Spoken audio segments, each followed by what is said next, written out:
Exodus tidunsia. Na wotu free Elim. Na Israel for asafu no nyinaa ba sensra eda Elim ne Sinai ntem no so. Wo free Misrim asase so no.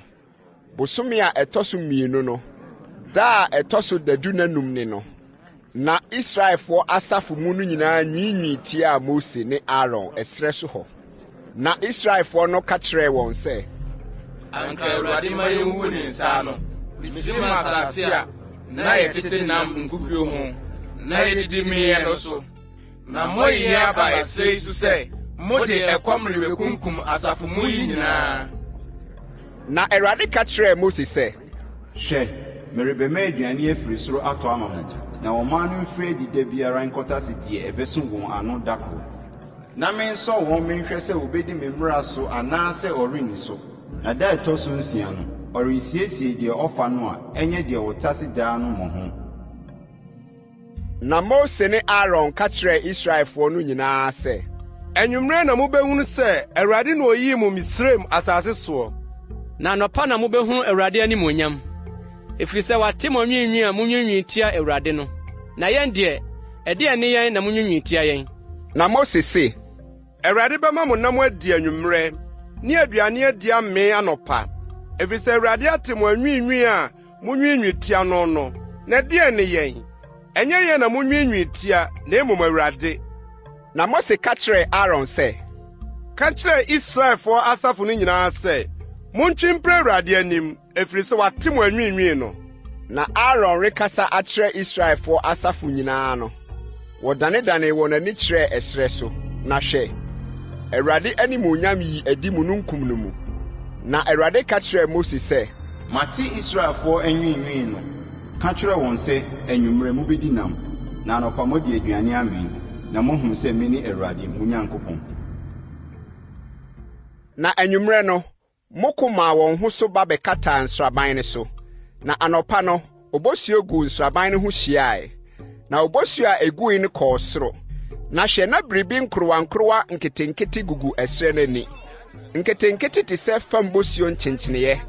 Na Israelfo no hunuye no wɔsesee wɔn ho sɛ manhu aseɛ ne ɛde anie. Efiri sɛ na wonim adekodeɛ.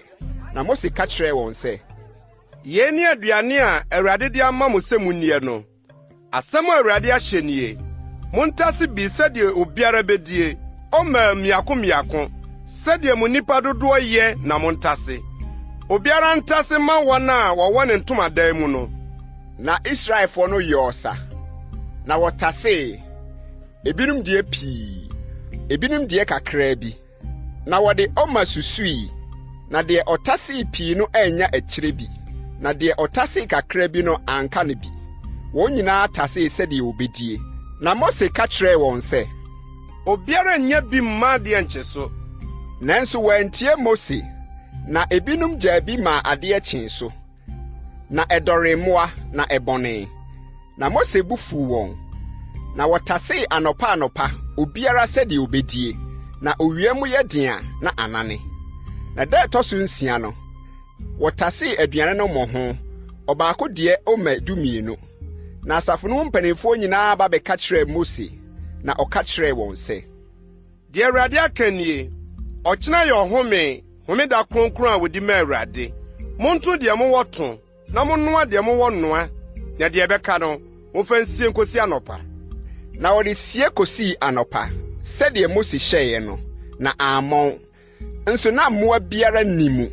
Na Mose se muni nɛnɛ yɛ homeda a wodi ma Awurade ɛnɛ morenhunu bi wuram nansia na montase na da ɛtɔ so nson no yɛ homeda ɛda no deɛ ebi rentɔ. Na da ɛtɔ so nson no nkurɔfoɔ no mu bi firi adi sɛ wɔrekɔtase nanso wɔanya bi. Na Awurade ka kyerɛ Mose sɛ mobɛpo m'ahyɛdeɛ ne me mmara so die akosi da bɛn. Monhwɛ sɛ Awurade ama mo homeda enti na da ɛtɔ so nsia no ɔmaa mo nanu aduane. Montenatena mo afie mu. Mma obiara imfiri adi imfiri ne tenabea da ɛtɔ so nson.